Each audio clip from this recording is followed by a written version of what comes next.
이 교회의 주인이시고 이 교회의 머리이신 예수님의 이름으로 우리 여러분 모두를 진심으로 환영합니다. 정말 오직 하늘에서만 오는 예수 그리스도께로만 오는 그런 축복과 기쁨과 평안이 함께 하시는 거룩한 안식일 되시기 바라겠습니다. 오늘 저는 양과 염소라는 제목으로 여러분과 함께 은혜를 나눠보고자 합니다.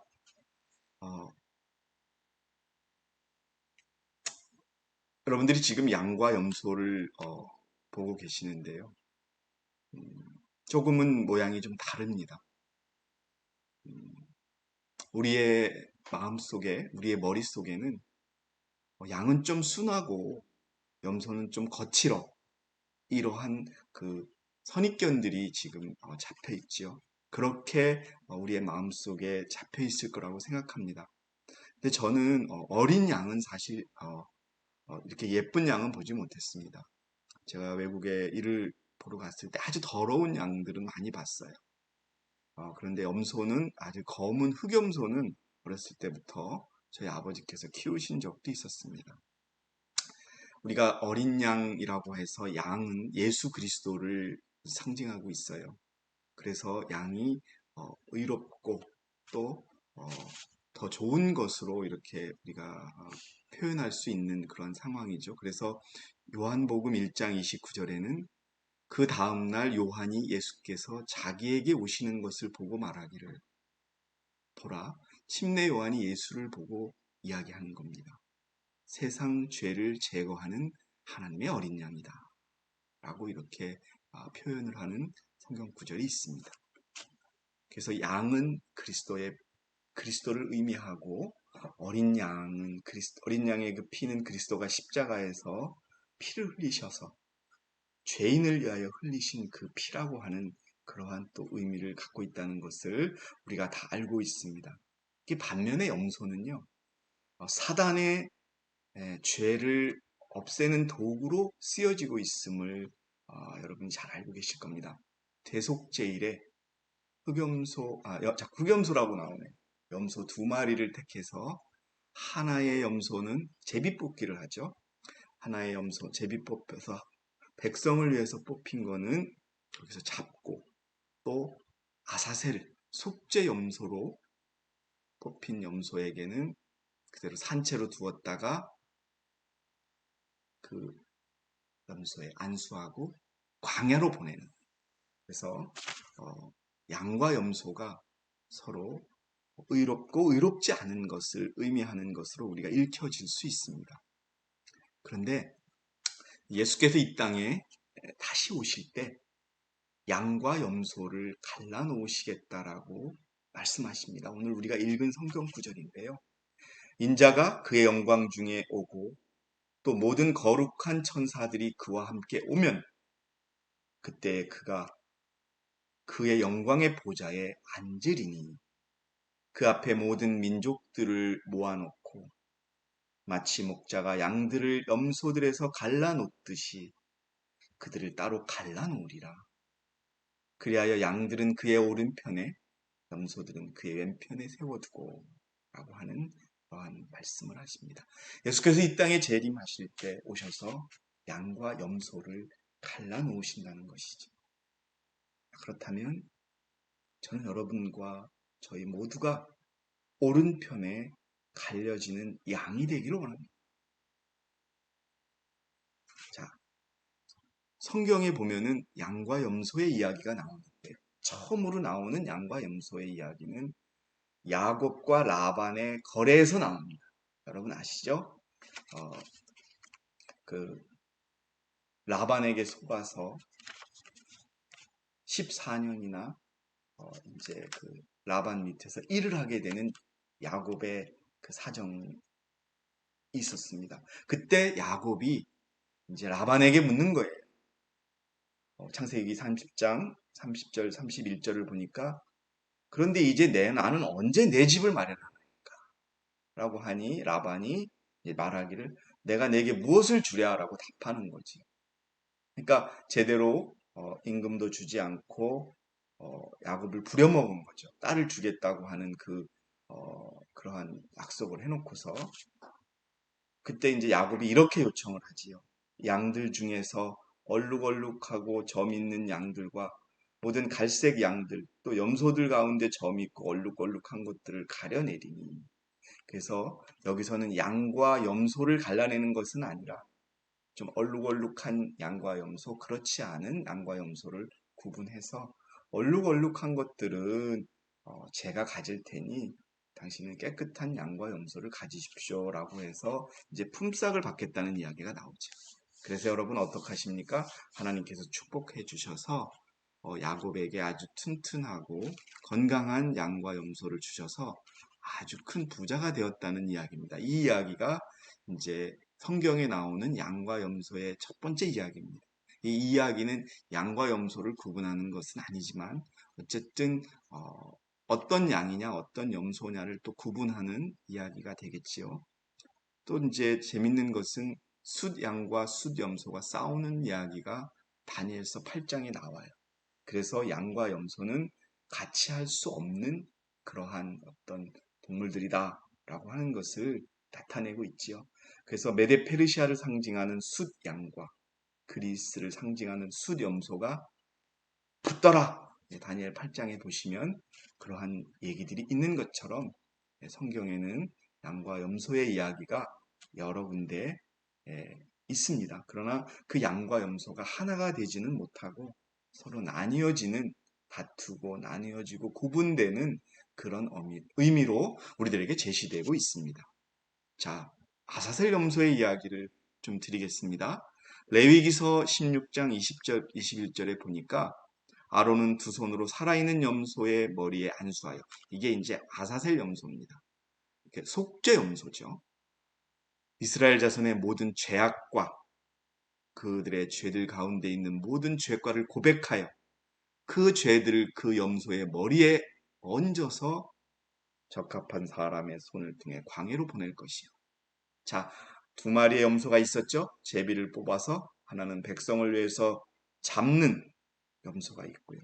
그리고 살아있는 염소는 그 염소를 잡은 그것을 다 한 다음에 아론이 그 염소의 머리에서 이스라엘 죄들의 모든 이스라엘인들의 모든 죄를 그 염소의 머리 위에 놓고서 사람을 시켜서 광야로 가면 이스라엘 백성들 사이에 죄가 완전히 분리되는, 사단과 그리스도가 완전히 분리되는, 의인과 죄인이 완전히 분리되는 그러한 일들이 되는 것이죠. 그래서 염소가 그 장막을 떠남으로 인해서 양과 염소가 구분되는 그러한 의미를 가시죠.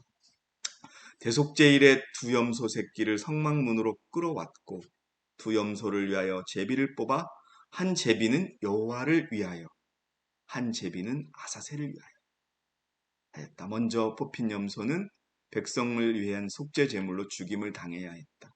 그리고 대제사장은 그 피를 휘장 안으로 가지고 들어가 속죄소 위에 뿌리게 되어 있었다. 이와 같이 또 이제 앞에 설명드린 내용이죠. 한 마리는 광야로 끌려가게 되는 것이죠. 거기서 죽임을 당하게 되는 것인데 그렇게 함으로 인해서 그 염소 위에 백성들의 죄가 성막을 통해서 성막의 휘장에 옮겨졌던 그 죄가 이제 그 염소에게 옮겨져서 속죄 염소에게 옮겨져서 이제 광야로 가게 되면 죄가 도말 완전히 이스라엘 백성들 사이에서는 없어지는 것이죠. 그래서 이와 같이 염소가 광야로 끌려가 버려지기 전까지는 백성들은 자신들이 그들의 죄짐에서 벗어난 것으로 여기지 않았던 겁니다. 그래서 죄가 완전히 분리되는 그 죄를 지고 가는 어떤 동물을 염소로 이제 표시된 것이죠. 그래서 이 의미를 잠깐 말씀드리면 이와 같이 하여 죄인의 생명을 요구하는 율법의 요구가 충족되었다. 예, 오늘 우리가 교과 시간에 교회의 사명에 대해서 배웠지요. 여러분 우리가 복음을 전한다라고만 추상적으로 오늘 교과 시간에 의논했는데 우리가 전할 복음은 율법의 복음입니다. 여러분 그래서 이와 같은 그 재물들이 죽어야 되는 이유, 그 재물들의 실제이신 예수 그리스도께서 십자가에서 돌아가셨던 이유는 바로 죄의 분리, 죄의 도말을 위해 또 죄인들을 구원하시기 위한 구속이었다고 하는 것을 우리가 가르쳐 주는 것이 되어야 되겠지요. 그래서 이렇게 할 때 죄인의 생명을 요구하는 율법의 요구가 충족되었다. 우리가 염소를 광야로 보내는 것은 율법의 충족을 위해서라는 것을 기억하셔야 됩니다. 그리고 대제사장은 중보자의 신분으로 그 죄를 자기가 지고 성소에 나옴으로 그는 이스라엘 백성의 모든 죄짐을 지게 되었다. 네.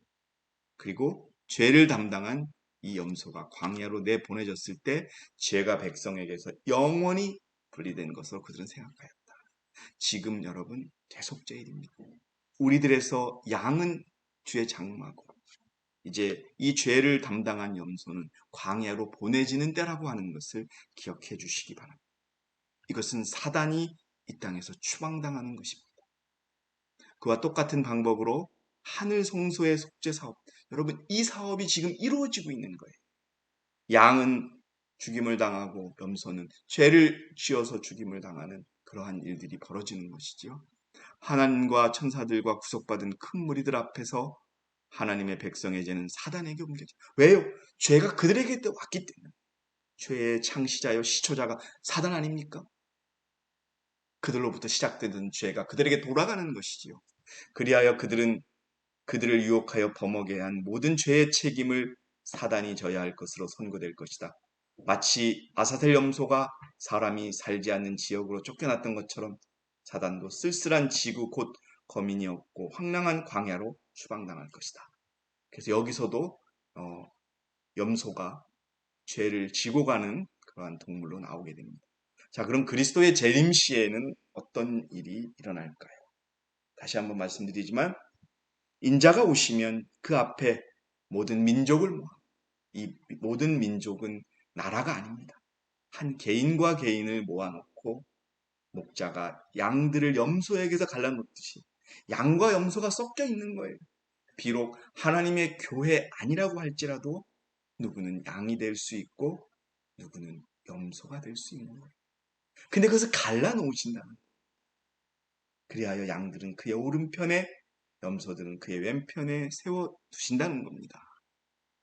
이것은 무엇을 의미냐면 에스겔서에 있는 숫양과 숫염소 사이의 심판을 의미합니다. 내가 잃어버린 자를 찾을 것이요 쫓겨났던 자를 다시 데려오고 상한 자를 싸매주며 병든 자를 강건케 해주리라. 아멘. 그러나 나는 살찌고 강한 자를 멸할 것이며 심판으로 그들을 먹이리라. 너희로 말하자면 오 내 약물이야 주 하나님이 이같이 말하노라. 보라 내가 송아지와 송아지 사이에 수량과 수렴수 사이에서 심판하노라. 에스겔서의 말씀을 이루시는 거죠. 그래서 여러분 하나님의 오른편과 왼편에 그렇게 말씀을 하세요. 자, 그래서 보통 우리가 왼편을 말하면 성경에는 속임수, 저주와 사망, 그릿됨, 어리석음을 상징하는 것이 또 왼쪽이에요. 그래서 전도서 10장 2절에 보니까 현명한 사람의 마음은 그의 오른편에 있으나 어리석은 자의 마음은 그의 왼편에 있다. 그래서 여러분 왼편은 조금 좋지 않은 것을 성경은 상징합니다. 또 다 그런 것은 아닙니다만 일반적으로 그렇다는 말씀입니다. 근데 오른편은요. 위엄과 영광, 죄송합니다. 존귀, 왕의 자리를 의미해요. 그래서 시편 110편 1절에는 주께서 내주께 말씀하시기를 내가 내 원수들을 내 발판으로 삼을 때까지 너는 나의 오른편에 앉아있으라 라고 해서 하나님을 믿는 백성들, 의로운 백성들, 그리스도의 의를 가진 백성들을 오른편에 앉히신다는 겁니다. 자, 그러면 이제 오른편 사람들은 어떻게 되어 있느냐? 왕이 그의 오른편에 있는 사람들에게 말하기를 보라 아버지의 복을 받은 자들아 세상의 기초가 놓이는 이래로 너희를 위하여 준비한 그 왕국을 이어받으라. 하나님의 나라의 주인이 되는 것이죠. 그 오른편 사람들이 즉 양이 하나님의 나라의 주인공이 된다는 그러한 뜻입니다. 그들은 누굴까요? 어린 양을 따라간 자들이지. 죽음과 핍박과 어려움 속에서도 죽으면 죽으리라고 하는 마음으로 그리스도를 따라간 자들, 그리스도의 말씀대로 살아간 자들, 그리스도가 십자가의 율법을 위하여 돌아가셨던 것처럼 그 율법을 위하여 모든 것을 바치는 자들이 바로 양들이 되어 오른편에 있게 될 것입니다. 이들은 여자들과 더불어 더럽혀지지 아니한 자들이니 이는 그들이 동정인, 이들은 어린 양이 어디로 가든지 따라가는 자들로 하나님과 어린 양께 첫 열매들이 되어 사람들 가운데서 구속을 받은, 지금 그리스도를 따르는 자들이 오른편에 앉게 되는 양이 될 것입니다. 리브앤드 헤럴드 1898년 4월 2일자를 보니까요, 주님은 지상에 어린 양이 어디로 인도하든지 따라가는 한 백성을 갖고 있습니다. 저는 예전에 이 교회에 왔을 때 어떤 나이 드신 집사님이 나는 어린 양이 따르는 대로 따라갈 것이다 라고 그렇게 아주 수차례 얘기했던 분을 알고 있습니다. 그런데 그는 사람을 따르더라고요. 지금 어린 양은 바로 우리 앞에 서 계신데 말이죠. 그래서 여러분 중요한 겁니다. 주님은 이 지상에 어린 양이 어디로 인도하든지 따라가는 한 영혼을 갖고 있다고 되어 있습니까? 그게 아니에요, 여러분. 주님은 지상의 어린 양을 따라가는, 끝까지 따라가는 한 백성을 갖고, 그는 바알에게 무릎을 꿇지 않은 수많은 사람을 갖고, 우리가 지금 어렵고 힘든 세상을 살지만은 여러분, 우리가 얘기했지요. 생활에서, 교회에서, 직장에서, 가정에서 그리스도를 따르는 게 바로 어린 양을 따르는, 공부하는 학생들 열심히 공부하고 그리스도께 의지하고 그렇게 공부하며 안식일 지키고 충분히 기도하며 하는 게 그리스도를 따르는 거예요. 그리스도를 따라가기 위하여 승천할 때까지 기다릴 필요가 없다. 하나님의 백성들은 이 땅에서 그렇게 할 수 있다. 지금 우리가 그리스도의 우편에 설 수 있고 그리스도를 따를 수 있다는 거예요. 하나님의 백성들은 이 땅에서 그렇게 할 수 있다. 여기 이 땅에서 지금 그분을 따른 자들만이 위에 있는 궁전에서 하나님의 어린 양을 따르는 자들이 될 것이다. 지금 주의 말씀에 충성하십니다. 그것이 양으로 판단받고 오른편에 있게 될 가장 중요한 요인입니다. 왼편에는 어떠냐? 그때 왕이 왼편에 있는 자들에게도 말하기를 너희 저주받은 자들아. 안타깝습니다. 가슴 아픕니다. 왼편에 있는 염소들에게는 저주받은 자. 내게서 떠나 마귀와 그의 천사들을 위하여 준비한 영원한 불 속으로. 정말 죄인들의 그 결과 속에 봉착하는 사람들을 의미하는 것이지. 그들이 누구냐? 율법을 범하고 영원한 언약을 어긴 자들입니다. 땅이 또한 그 거민들 아래서 더럽혀진, 이는 그들이 율법을 범하였고 율례를 바꿨으며 영원한 언약을 어겼습니다. 그러므로 저주가 땅을 삼켰으며 거기에 사는 자들은 황폐케 되었고, 악한 자들이 사라질 것입니다. 염소들은 아사셀 염소가 광야로 갔던 것처럼 사라질 것입니다. 그리스도께서 재림하실 때 악한 자들은 온 지면에서 사라진다. 그들은 주님의 입의 기운으로 죽고 주님의 영광의 빛으로 멸망당한다. 그리스도께서 백성을 하나님의 도성에 데려가심으로, 결국은 양들은 데려가심으로 이 세상에는 거민들이 없어진다. 여러분, 양과 염소 어느 편에 서실 것입니까? 어떤 삶을 사시겠습니까? 지금 어떤 결정을 하시겠습니까? 우리가 이 신앙을 한 지도 꽤 오랜 시간이 되었습니다. 그러나 여전히 이런저런 핑계와 변명을 통해서 말씀대로 사지 않고 매일 회개만 하는 삶을 살고 계십니까? 아니면 조금씩이라도 주님의 은혜로 변화받으며 그 주님의 편에 서는 길을 살고 계십니까? 사증언이 아니라 팔증언의 말씀인데요. 교회증언 8권 41페이지에 보니까 두 군대가 있어요. 두 무리가 있어요. 나는 묵시 가운데 두 군대가 무서운 투쟁을 하고 있는 거예요. 지금 양과 염소는 싸우고 있는 겁니다. 한 군대는 세상의 휘장이 붙은 깃발의 지위를 받고 있어요. 누구의 지위를 받고 있어요? 사단의 지위를 받고 있고, 다른 한 군대는 임마누엘 왕의 피 묻은 깃발의 영도 아래 있습니다. 여러분은 어느 군대에 속해 계십니까? 그런데 여러분, 놀라운 것은 주님의 군대를 떠난 무리들이 꼬리에 꼬리를 물고 원수 편에 가담. 이게 뭐예요? 하나님의 교회, 하나님의 원칙, 그 교회를 떠난 자들이 어떻게 간다고요? 꼬리에 꼬리를 물고 사단의 편에 가담. 원수의 대열에서 떠난 무리들이 계명을 지키는 하나님의 백성들에게 속속 연합할 때 수많은 깃발들이 계속하여 먼지투성이의 길에 버려졌다. 여러분, 그들이 이 예수 그리스도의 피 묻은 깃발을 들고 서 있던 자들이 그 깃발을 버릴 때 많은 하나님의 계명을 지키는 자들 또한 무너져 갔다.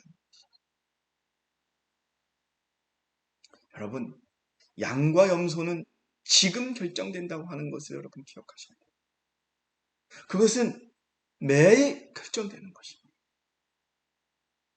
그들 앞에는 빛과 어두움, 진리와 오류가 있다. 예, 어느 분이 그러셨죠. 우리는 매 순간 싸우고 있다. 우리는 그 매 순간의 싸움에서 승리해야 되는데 우리는 빛을 택해야 되고 진리를 택해야 되고 옳은 것을 택해야 되고 그리스도를 택해야 되고 얻은 것을 받느냐 하는 것은 그들이 결정할 일이다. 지금 우리가 결정할 일. 인간의 마음에는 옳고 그른 것을 분별할 수 있는 능력이 주어져요. 여러분, 누구에게 물어보지 않아도 교회 목사님과 교회 장로에게 물어보지 않아도 우리의 마음속에는 진리와 오류와 죄와 의를 구분할 능력이 있다. 하나님은 우리에게 원하시는 것이 뭐냐면 우리의 즉흥적인 충동에 따라 결정하지 않고 확실한 증거, 성경절과 성경절을 조심스럽게 대조해서 결정하라는 거죠. 그렇게 결정해서 IMS라고 하는 교회를 택하시지 않으셨습니까? 그러면 그 기준대로 사시기 바랍니다. 매일 양으로 선택받고 또 임마누엘의 피 묻은 깃발 아래 서 있는 우리가 되어 계명을 지키는 자들이 바로 양인 것입니다. 하늘에서 그분을 따라가는 자가 되는 것은 지금 우리가 그의 계명을 지키느냐 지키지 않느냐에 따라 좌우되는 것이다. 예, 발작스럽게 혹은 변덕스럽게 발작적으로 변덕스럽게 따르는 자들 많이 떠났지요. 또 자기에게 이익이 안 되면 그렇게 변명하는 자들이 있었습니다. 제가 몇 차례 말씀드렸죠. 우리의 믿음은 손해를 감수하는 믿음이다. 그분을 따르기로 결단을 내려야 하고 그리고 그래서 매 발자국마다 그가 나를 죽일지라도 나는 그를 의뢰하리라. 내가 선택한 교회 때문에 내가 옳은 직장을 얻지 못하고 돈을 많이 벌지 못하고 그런다 할지라도 나는 이 길을 가겠다. 우리가 그렇게 해서 여기까지 왔겠지 않습니까? 또 그렇게 이 어린 양을 우리 양들을 인도하는 교회가 있지 않습니까? 어린 양을 따르는 방법, 양이 되는 방법은 내가 죽는 것입니다.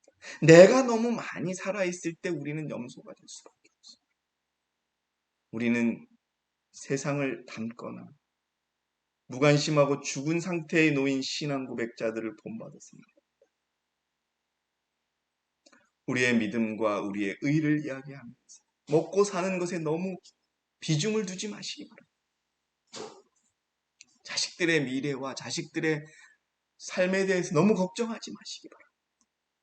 그들도 어린 양이 되어서 주님을 따라야 합니다. 그렇다면 주님께서 그들을 인도하실 것입니다. 이것은 자아 부정의 길이다. 길이 너무 좁고 이 좁은 길에서 자아를 부정해야 할 일이 너무 많다고 생각이 돼요. 하지 말라는 것도 너무 많은 교회지요. 예? 머리도 못 자르게 하지요. 퍼머도 못하게 하지요. 화장도 진하게 못하게 하지요. 여자분들은 바지도 못 입게 하지요. 뭐 하지 말라는 것도 많고 보지 말라는 것도 많고 먹지 말라는 것도 많고 그래서 모든 것들을 버리는 것이 얼마나 힘드는가 하는 말이 나오거든. 그리스도께서 나를 위하여 무엇을 버리셨는가? 하나님이신 분이 이 보잘것없는 사람의 가치없고 속절없는 영혼을 위하여 가장 큰 죄인으로 돌아가셨다고 하는 것을 여러분 자문해 보라는 이 질문은 우리가 자아부정이라고 부를 수 있는 어떠한 것이라도 그 그늘 속에 상처받는 것이다. 그리스도께서 우리를 양으로 만들게 하기 우리를 그의 오른편에 두기 위하여 어떤 일을 하셨는가를 기억하는 저와 여러분이 되시기 바랍니다.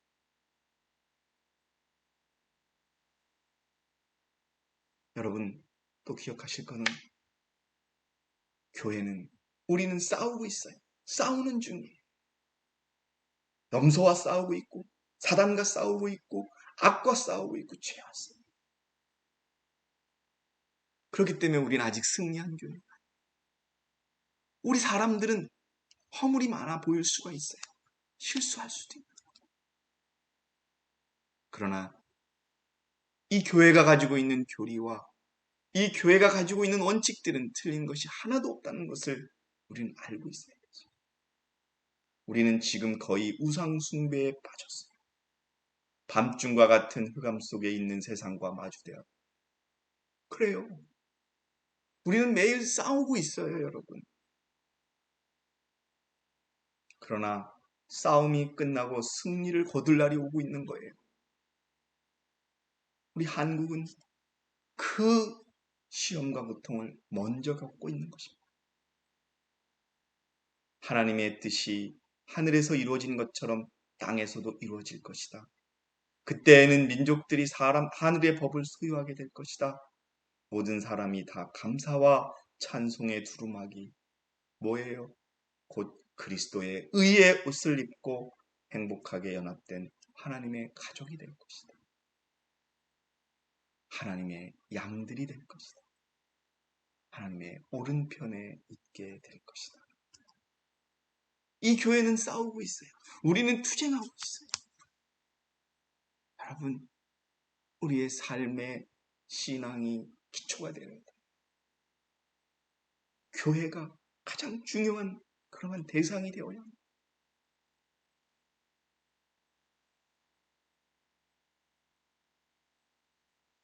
오늘 저는 양과 염소에 관해서 말씀을 드렸어요. 그리스도께서 이 땅에 다시 오실 때 양과 염소를 구분하실 것입니다. 주님의 오른편에 서서 주님의 왕국을 받는 양들이 되시길 바라면서 오늘 그 양이 되기 위한 싸움에서 꼭 승리하시기 바랍니다. 여러분 감사합니다.